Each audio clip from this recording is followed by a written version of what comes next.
Frank Reusche.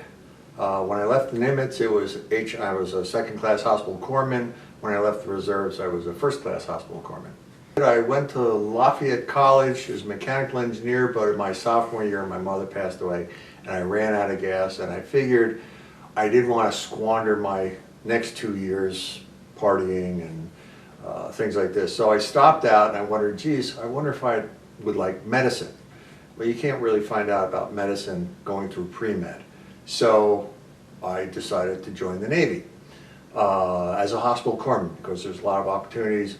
They train you, and then they put you in the hospital and work out from there. So I figured, well, that would be a great way to find out if I liked medicine. Technically, I didn't have a problem. I had 2 years of engineering down.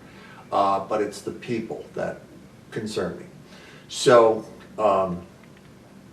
I signed up, joined the Navy, was told, yeah, we'll make a reservation for you in Orlando, Florida in January. Well, heck, Orlando, Florida in January. That's okay to a New Jersey boy.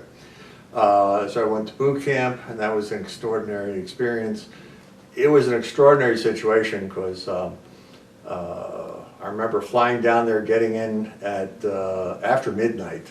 And at the time, a lot of people know what Orlando looks like now. At the time, there was just a bunch of hangars with some counters, and we walked through. And then from Orlando, from the airport going up to the naval base, it was all dark. It was all orange groves. Now it's nothing but hotels and the like. It just never ceases to amaze me.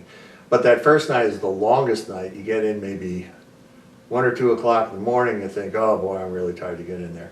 Only to be woken up at 4 o'clock in the morning by this trash can that's screaming down the barracks, and it wakes you up with a start, and then you get berated by a sailor who we would find out later has only been in the service about 2 weeks longer than we have. But he was the one that was supposed to get us all organized to start this whole rigmarole. So we were in our civilian clothes, no uniform yet. They had to get us into ranks, walk us off at 5 o'clock in the morning to the mess hall.